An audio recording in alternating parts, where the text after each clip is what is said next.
근데 나는 이 뉴런 세포에 이 세포가 하나 있으면 거기서 이렇게 이게 뭐가 돌기 같은 게 쭉 나오는데 여기서 또 뭐가 이렇게 딴 세포가 있으면은 여기서도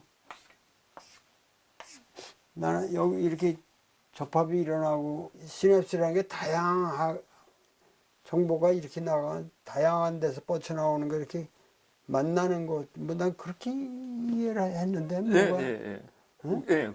그거 제대로 된 이해라고 생각합니다. 저도 이쪽 뭐 신경 뭐 생리학자도 아니고 해서 잘 모르지만 그래도 그냥 좀 말 치우고 이게 그 뭐 이제 신경들이 이렇게 머릿속에 이렇게 있을 거지 않습니까?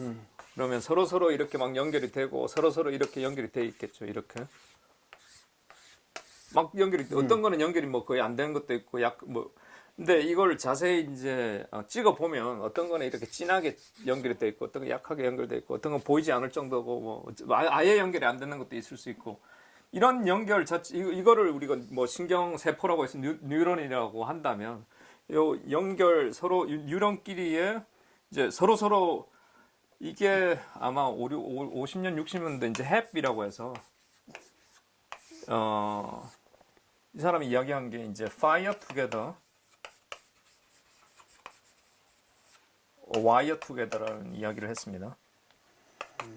같이 똑같은 비슷한 게 이제 서로 맞다, 찌릿찌릿하다 이러면 그때부터 이제 연결이 더 와이어가 더 이제 세지는 거죠. 근데 그런 식으로 이게 서로 우리 비슷하다 이야기해 보니까 이런 식으로 연결이 진해지고 이렇게 어떤 거는 진해지고 어떤 건 약해지고 뭐 이렇게 되는 거죠. 이게 처음부터 정해지는 게 아닙니다. 사람이 이제 태어나서 어떤 걸 배우고 학습을 하고 저거는 남자다 여자다 이런 것도 구분을 하고 꽃이다 뭐 고양이다 이런 것도 구분을 해 가는 그런 과정이 학습이지 않습니까? 그러면서 이런 것들이 이제 만들어지는 거죠. 점점 배워가면서 아주 복잡한 그 뉴런들 간의 네트워크가 형태를 갖추는 거죠. 그러면서 이제 하나의 이제 고정된 형태가 딱 생기면 그 뒤로부터는 크게 바뀔 필요가 없는 거죠. 그러면 이제 입력 데이터가 들어와서 이거는 고양이네. 고양이를 보면 고양이네. 이렇게 아는 거죠. 이렇게 좀 여러 가지 복잡하게 이렇게 생겼지만 요거를 이제 아까 요런 식으로 좀 단순화 시켜보면 이것보다 훨씬 이게 더 복잡하지만 이렇게 단순화 시켜보면 우리가 이런 형태의 네트워크로 그냥 단순화 시킬 수 있는 거죠. 그리고 이게 입력이다. 그리고 이게 출력이다. 여기서 요 방향이다. 반드시. 여기는 조금 더 이게 더 복잡하고 더 지저분하지만 여기에서의 원리를 이용해서 여기에다 그냥 이용을 한 거죠. 똑같다고 보기는 그렇지만.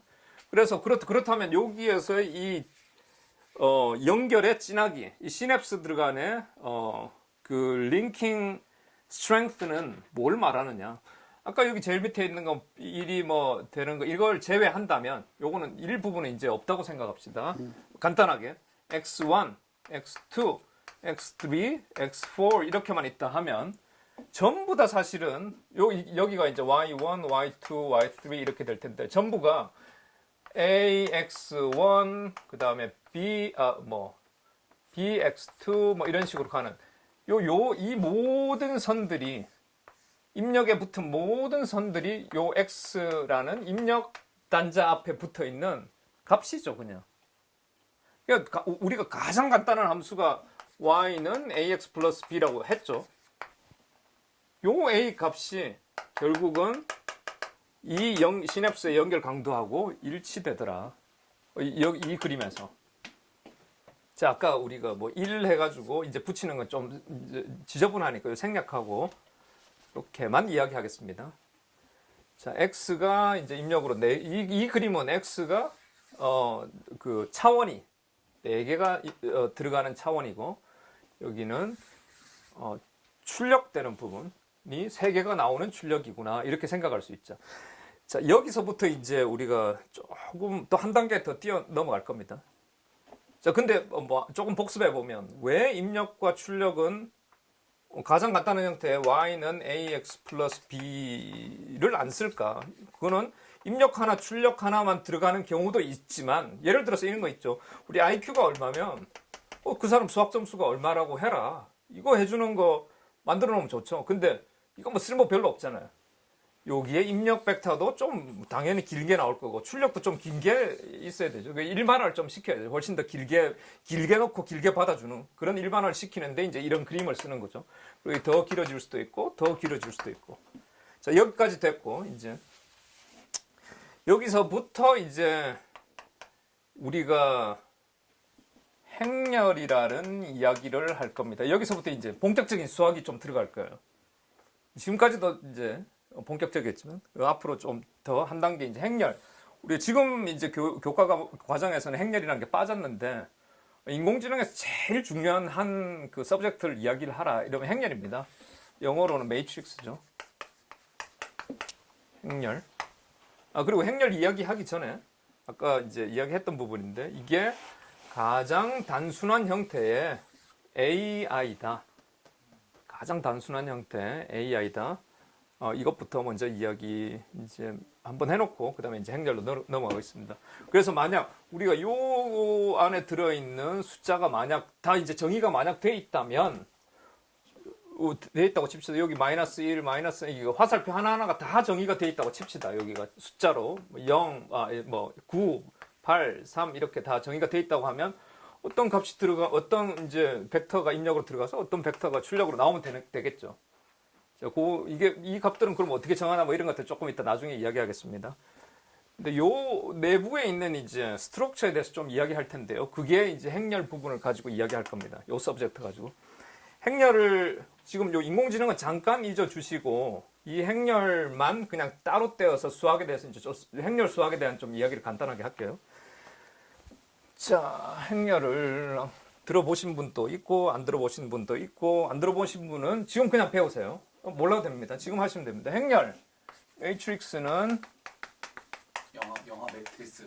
네. 매트릭스입니다. 네, 매트릭스 보면 막 숫자가 막 나오죠. 그게 행렬입니다, 사실은. 행렬의 정의는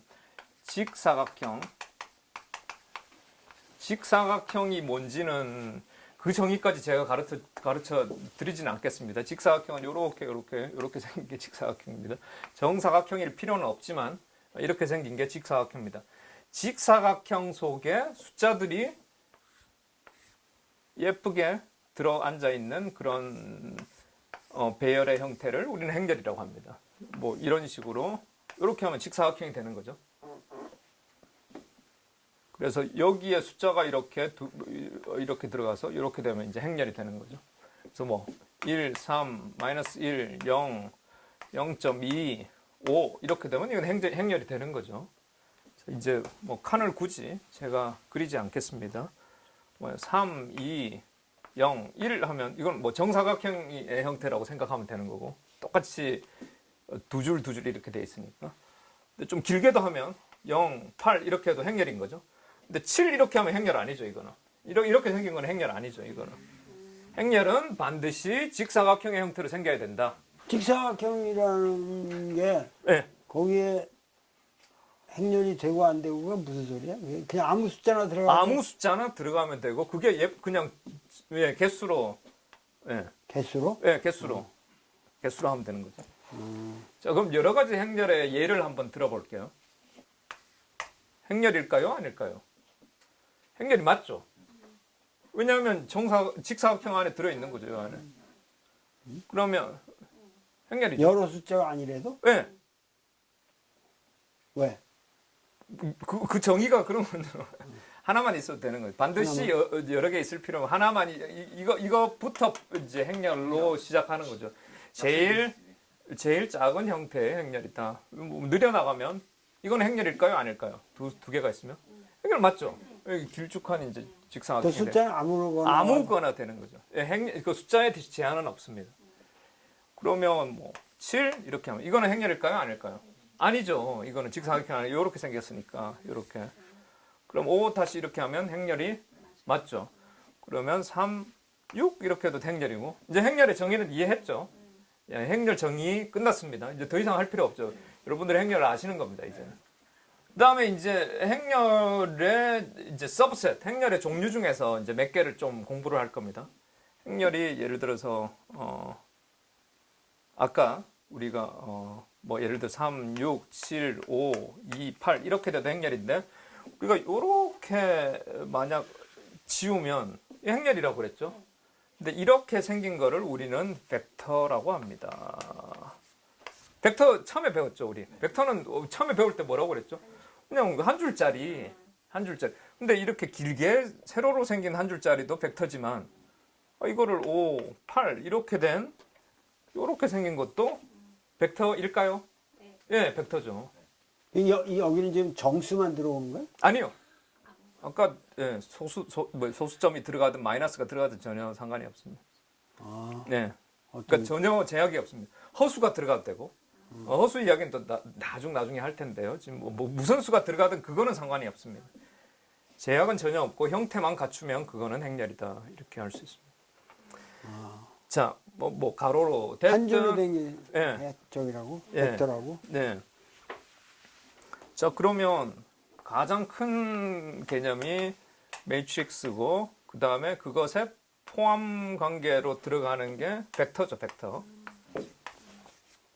그 다음에 그것에 또 포함 관계에 들어가는 게 또 하나 있습니다. 스케일러라는 게 있습니다. 이건 뭘까요?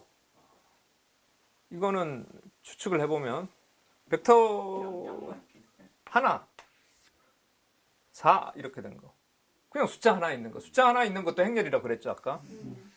근데 이걸 그냥 칭해서 우리는 스케일러라고 부릅니다. 스칼라라고. SCALAR이야? ER이야? AR, 스케일러. 스케일의 형용사입니다. 스케일. 물리에서는 스칼라 벡터. 그 스칼라, 벡터, 우리말. 예, 매트릭스 이렇게 이야기하죠. 우리말로는. 근데 영어로 하면 매트릭스, 벡터, 스케일러 이렇게 이야기하는 거죠. 그 스케일러라고 부르는 거는 우리가 스케일 한다 그러죠.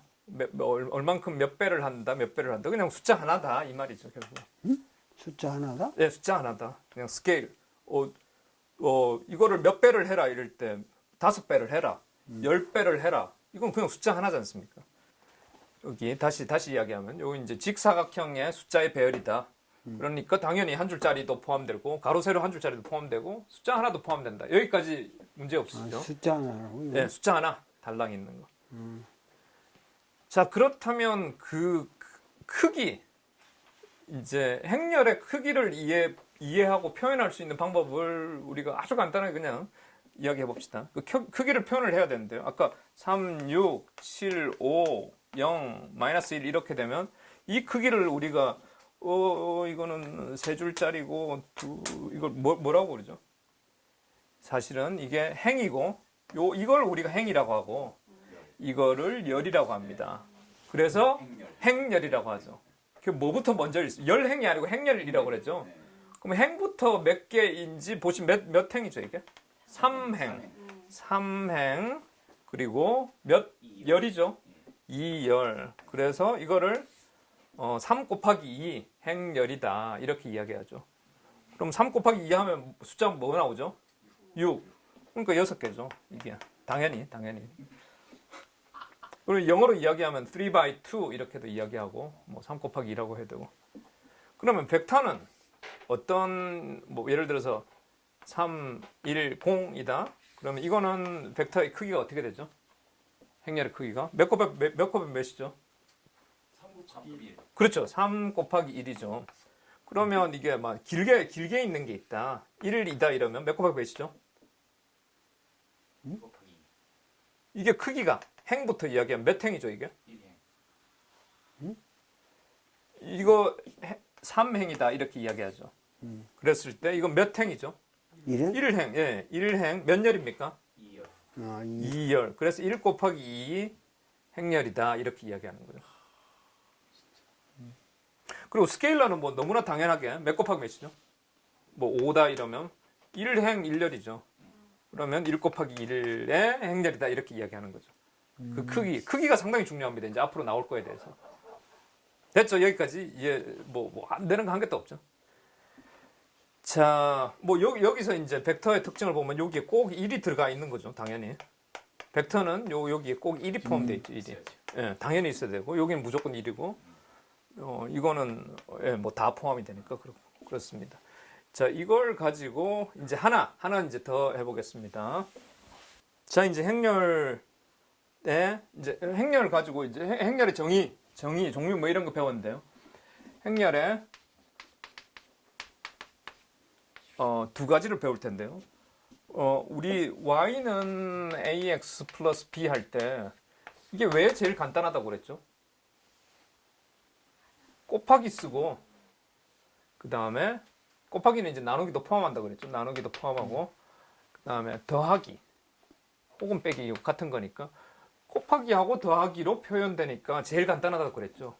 그러면 우리가 행렬의 곱과 행렬의 합을 어떻게 하는지 한번 해보겠습니다.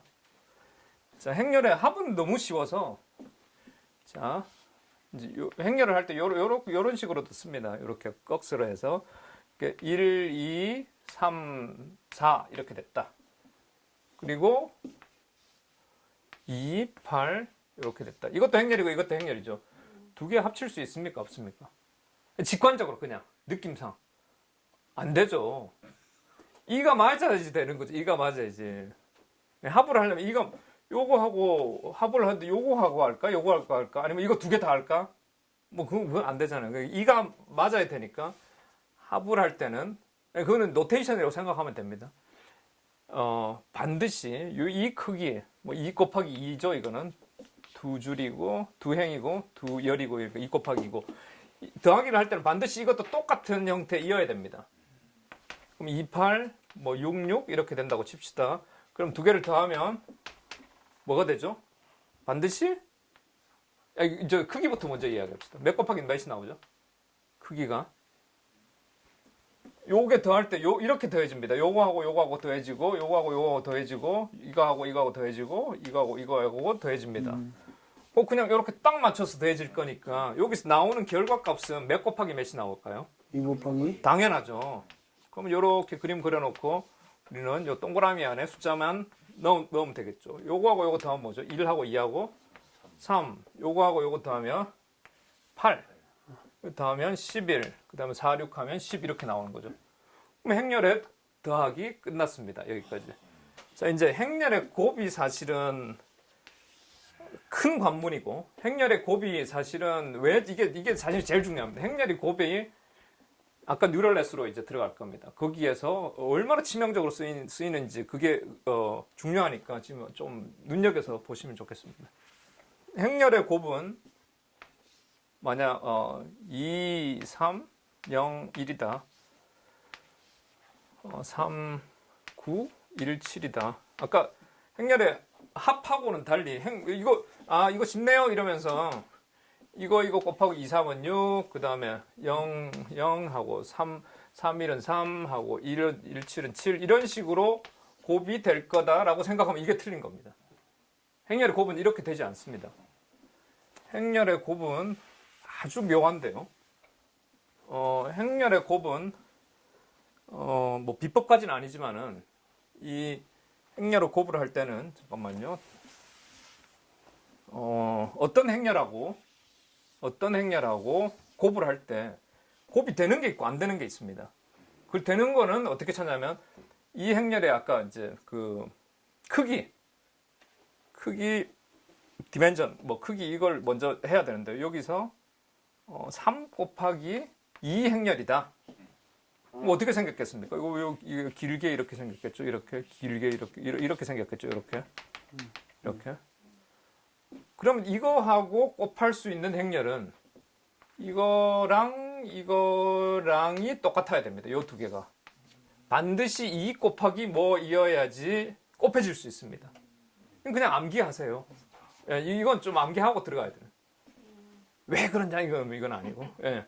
이거는 이렇게 될 수밖에 없습니다.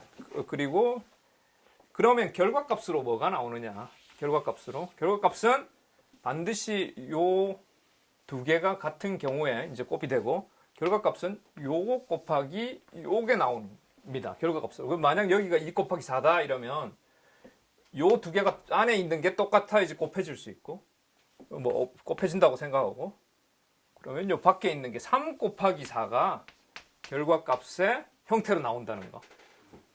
그러니까 이건 암기를 하셔야 됩니다. 일단은.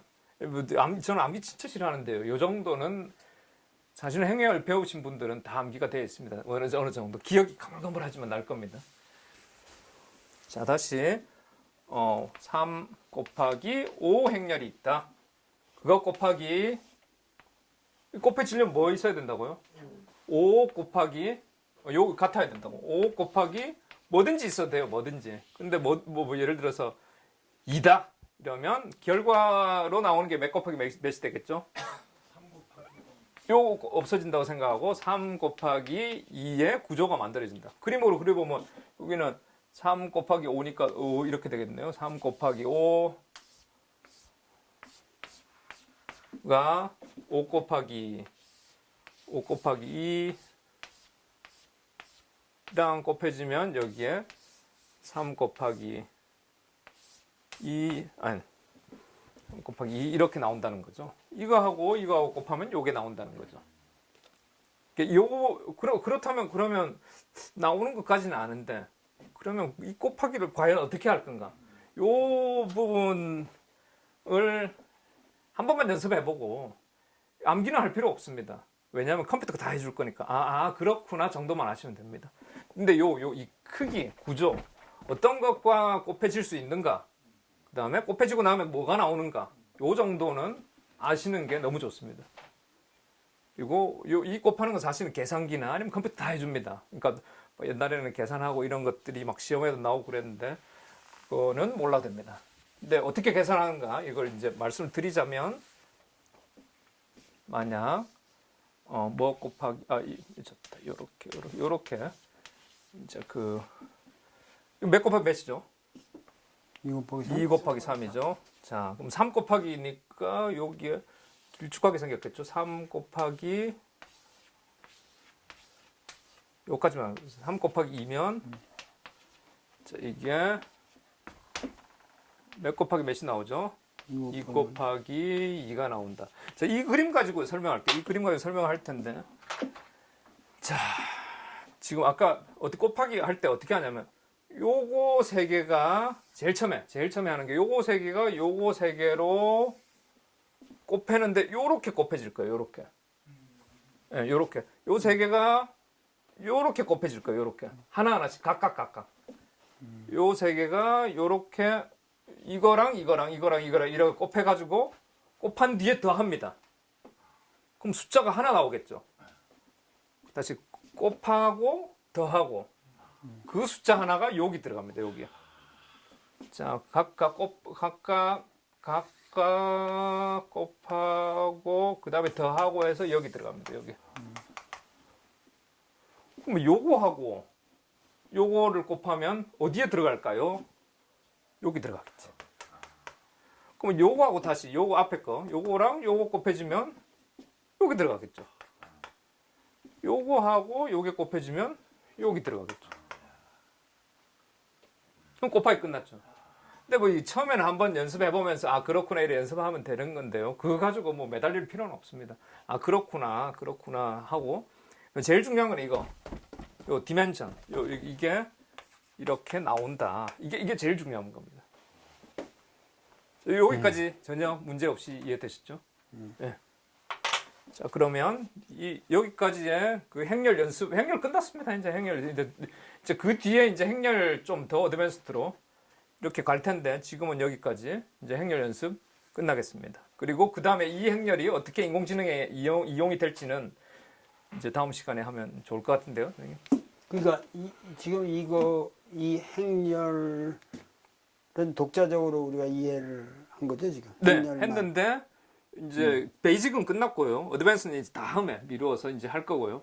한참 뒤에.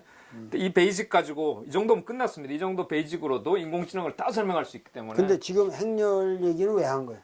인공지능을 설명하기 위해서. 아까 이거 뉴럴 네트워크 인공지능을 설명하기 위해서 갑자기 들어왔다 나오는 겁니다. 하여튼 내가 잘은 모르겠지만은 여기까지 오늘은